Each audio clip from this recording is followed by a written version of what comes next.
I stood in the middle of our living room holding a casserole dish I'd borrowed from my neighbor 3 weeks ago, and I remember thinking, I should return this. I remember thinking something that's small, something that's stupid, because my brain refused to process what was actually happening.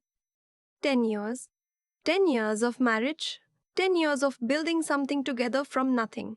From a one-bedroom apartment in Columbus with a broken radiator and a second-hand couch, we carried up 3 flights of stairs ourselves. 10 years of inside jokes and Saturday morning coffee and knowing exactly how the other person takes their eggs. And in one afternoon, a stranger was standing in the doorway of our home, telling me it was all a lie. Let me back up. My husband's name is Elliot. We met when I was 23 and he was 26, both of us working terrible hours at a marketing agency downtown. I was the junior copywriter who kept stealing his stapler. He was the account manager who pretended to be annoyed about it. 6 months later, he asked me to dinner. 2 years after that, he proposed on a Tuesday. No big gesture, no restaurant, just the two of us on the couch watching something neither of us remembers, and he turned to me and said, I think we should get married. Like, actually, I'm serious. I laughed. Then I realized he wasn't joking. Then I cried. We weren't a perfect couple. We argued about money sometimes, about whose turn it was to call the plumber, about whether we were saving enough for the future. Elliot worked long hours. I picked up freelance projects and weekends because we were still paying off his student loans, and my car needed new tires, and that's just what your 30s look like sometimes. But we were solid. We were the kind of couple that other people said they wanted to be, not because we were showy about it, but because you could just feel it. The ease between us, the way we moved around each other in a kitchen, the way he still reached for my hand in movie theaters without thinking about it. We had been trying to adopt for 2 years. That's the part people don't understand unless they've been through it. The paperwork, the home studies, the waiting, the hoping, the phone calls that don't come. We had been matched once before, and the birth mother changed her mind 3 days before the placement. I don't blame her. I never blamed her. But I'd already painted the room. I'd already bought the little white dresser from the thrift store on 5th Street and spent a whole weekend refinishing it. Elliot held me for a long time the night we got that call. So when our caseworker called in early March to tell us we had been matched again, a baby girl due in 8 weeks, I didn't let myself feel it right away. I told Elliot when he got home from work, and I watched him sit down slowly on the kitchen chair like his legs had given out, and he put his face in his hands and his shoulders shook. We didn't say anything for a while. We just sat there in our kitchen with the news settling around us like something fragile. My sister insisted on throwing us a shower. I told her it felt premature. She told me I needed to let myself be happy. She won. It was a Saturday in April. 20 or so people, mostly family and close friends, crowded into a living room and dining room. Elliot's mom flew in from Portland. My two closest friends from college were there. There were streamers in yellow and white, a cake with a little rubber duck on top, a pile of onesies that made me cry twice before noon. Elliot was beside me almost the whole time, refilling drinks, laughing at my brother-in-law's jokes, squeezing my shoulder when he passed behind me. He looked happy. He was happy. I was in the kitchen cutting the cake when I heard the front door. I assumed it was my cousin, who texted saying she was running late. I didn't even look up right away. I heard the voices in the living room shift, not go quiet exactly, but change in that particular way that tells you something unexpected has happened. A different frequency. A held breath. I came around the corner holding the cake knife. There was a woman standing just inside the doorway. She was maybe my age, maybe a little older, dark hair pulled back, wearing a green coat I remember noticing was too warm for April. She was looking around the room like she was searching for something, and when her eyes landed on Elliot, she stopped. He had gone very still. Elliot, she said. Just his name, but the way she said it. My husband turned to look at her, and I watched the color drain from his face in real time. Not guilt. I've thought about this 1,000 times since, replayed it and replayed it, and I know now that what I saw was not guilt. It was shock. It was the specific look of someone seeing something they cannot explain. But I didn't know that yet. I set the cake knife down on the side table. I don't remember deciding to do that. Who is she? Someone murmured. I don't know who. The woman took one step further into the room. She didn't look at me. She was still looking at Elliot. I need to talk to you, she said. Her voice was calm, almost eerily calm. Elliot said, How did you know where I live? And the whole room heard it. I felt my sister move close to me, but I held up my hand. I needed to hear this. I needed to hear every single word. The woman finally looked at me. She had this expression I couldn't read, not cruel, not triumphant, just very still, very certain of herself. You're his wife, she asked me. Yes, I said. My voice came out steadier than I felt. She nodded slowly, like I'd confirmed something she already knew. I'm sorry, she said. I didn't want to do this here. I've been trying to reach him for 2 months, and he won't respond to any of my messages. Reach him about what? I said. She looked at Elliot one more time. He was shaking his head just slightly, like he was trying to communicate something I couldn't see. We were together, she said. For almost a year, he told me he was separated. The room went completely silent. I heard my mother-in-law say very quietly, Oh Lord. I heard my own heartbeat, and I felt the floor tilt under me, just slightly, the way it does when your body understands something before your mind is ready to. I looked at my husband. That's not true, he said. He was looking at me, not at her. He wasn't defending himself to the room. He was talking to me, only to me, and there was something desperate and clear in his eyes that I had never seen before. That is not true. I have never seen this woman in my life outside of work. Work? I said. She's a vendor. She works for one of our suppliers. I've met her maybe 4 times, always in a professional context, always with other people present. The woman laughed, a short, disbelieving sound. That's really what you're going with. It's the truth, Elliot said. He still hadn't looked at her. He was still looking at me. Here is the thing about 10 years. You know someone, not just their habits and their preferences, and the weird little way they hum when they're distracted. You know the texture of their honesty. You know what it looks like when they're lying and what it looks like when they're scared, and what it looks like when they're telling you the absolute truth and they need you to believe them. But I also know that people are surprised by people every day. I know that women have stood in this exact position and believed their husbands and been wrong. So I didn't let myself feel it. I took a breath. I looked at the woman. What's your name? I asked. Diane, she said. Diane, I repeated. How long did you say you were together? Almost a year, from last February through December.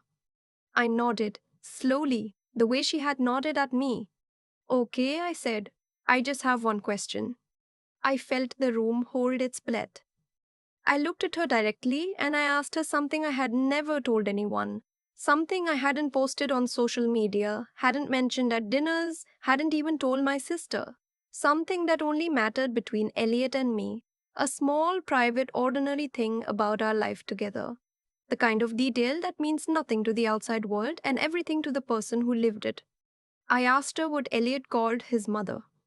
Not her name, not mom, the specific nickname. The slightly embarrassing, completely personal nickname that came from a story about a beach trip in 2019 that his mother laughed about every Thanksgiving, that existed only in the four walls of our family. Diane opened her mouth and nothing came out.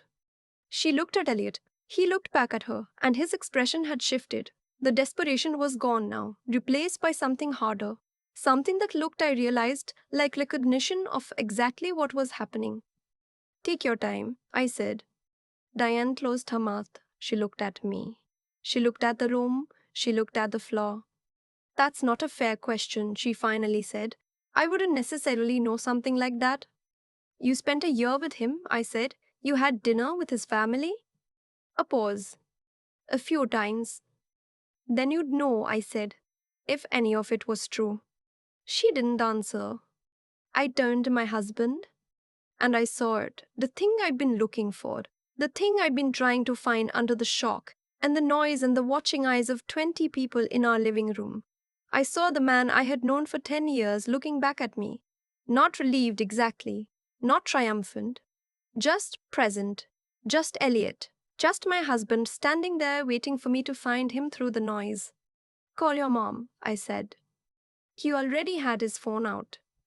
What happened next took about 40 minutes and felt like no time at all.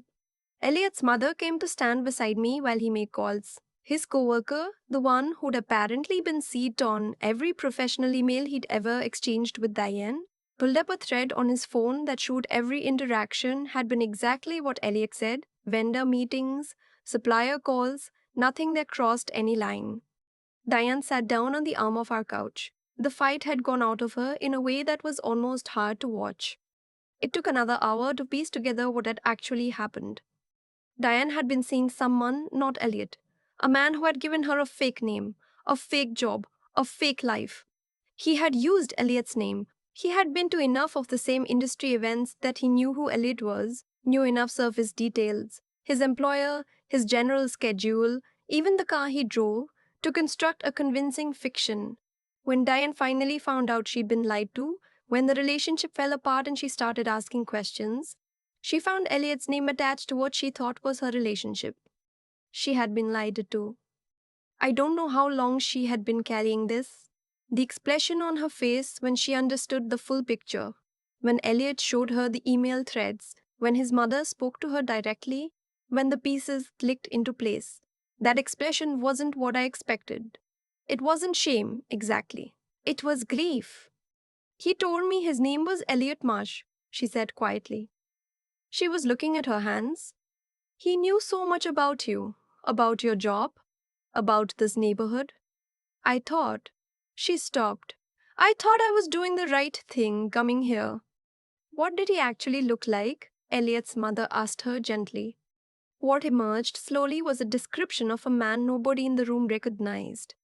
A ghost who had borrowed my husband's name and built a relationship on it. We called the police that afternoon. Not because I was angry at Diane, I wasn't, not anymore, but because what had been done to her was a crime, and what had almost been done to my marriage was something I couldn't let go unnamed. My guests trickled out in small groups. My sister stayed and cleaned up the kitchen.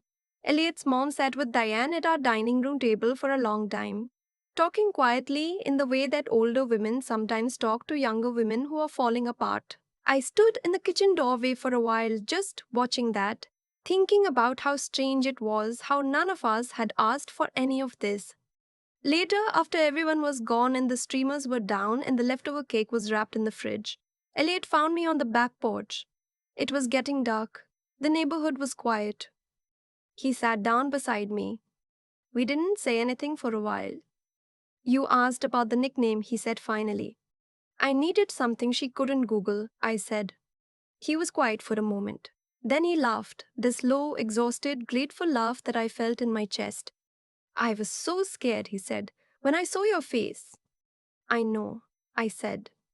Did you believe me? He asked, in the room, before you knew. I thought about it honestly. The way I try to think about hard things. I thought about the 10 years and the way he'd looked at me and the floor tilting under my feet. I believed you enough to ask the question. I said. He nodded. That's enough, he said. That's everything. We sat there on the back porch until the streetlights came on. Inside, the yellow streamers my sister hadn't gotten to yet were still hanging in the living room. In 8 weeks, we would bring home a baby girl. We would set her in the little white dresser room that I painted pale green because we didn't know her yet. And I wanted the color to feel like possibility. I don't tell the story because it's dramatic. I tell it because of what it taught me. That trust isn't naive. Trust isn't the absence of doubt. It's the decision you make in the middle of the worst moment to ask one more question before you burn everything down. It's choosing to look for the person you know, inside the person standing in front of you, under pressure, under fear, under the eyes of everyone you love. That afternoon cost me something. The image of my husband I'd carried for 10 years. Easy, uncomplicated, never tested like that. That image is different now. Not worse, just more real, more hard-won. And when I look at him now, when he reaches for my hand in a movie theater without thinking about it, I feel something I didn't feel before. I know what we are made of. I keep thinking about the cake knife. How I set it down on the side table without deciding to. How my body knew before my mind caught up that whatever was about to happen required both hands free. That detail stayed with me longer than the dramatic parts, longer than the silence in the room, longer than the look on Diane's face when she couldn't answer. Because I think that's where character actually lives. Not in the big moments, not in the speeches, but in the small automatic things your hands do when everything is falling apart. What happened that afternoon was the result of choices, a long chain of them, made by people I didn't even know existed. A man who decided to borrow my husband's name and build a relationship on it. Diane, who decided, when she finally found out she'd been deceived, to come find the truth instead of disappearing quietly with her pain. Me, deciding to set down the knife and ask a question instead of either collapsing or exploding. Elliot, deciding 10 years ago that honesty between us wasn't optional. Every one of those choices had a consequence. Every single one led to the next thing. I don't think the universe handed me a happy ending because I deserved it. I think I got to keep my marriage because Elliot and I had spent 10 years building something sturdy enough to hold weight when weight came. That's not luck. That's the accumulated result of showing up with integrity even when it's inconvenient, paying attention to each other, telling the truth about small things so the truth about big things comes easier, choosing the harder conversation over the comfortable silence. You build that over years, and when the moment comes that tests it, either it holds or it doesn't. The part that took me longest to reckon with was my own doubt. I stood in that room and I felt the floor tilt. I looked at my husband, and for a few seconds I didn't know. I want to be honest about that because I think pretending I never wavered would make the story into something it wasn't. The real thing wasn't certainty. The real thing was deciding that 10 years of evidence deserved more weight than 30 seconds of accusation, and then asking the question that would tell me which way the evidence actually ran. That's what I'd call clear thinking under pressure, not fearlessness. Not some perfect, unshakable faith. Just the discipline to slow down when every instinct is telling you to either run or explode, to ask one more question before you make the decision you can't take back. And Diane. I've thought about her a lot. She walked into my home carrying something she believed was true, and she was willing to face whatever came from saying it out loud. That took its own kind of courage, even if everything she believed turned out to be wrong. She was also a victim of the same person who tried to wreck my life. I couldn't stay angry at her once I understood that. What I carried off that day wasn't just relief, it was something quieter and more permanent. The knowledge that my husband and I had been tested at the worst possible moment, in front of family, under pressure, without warning, and we had found each other through it. Not because love is magic, because we had done the unglamorous daily work of being honest and paying attention and choosing each other in the ordinary moments that nobody sees. That work is never wasted, it shows up exactly when you need it.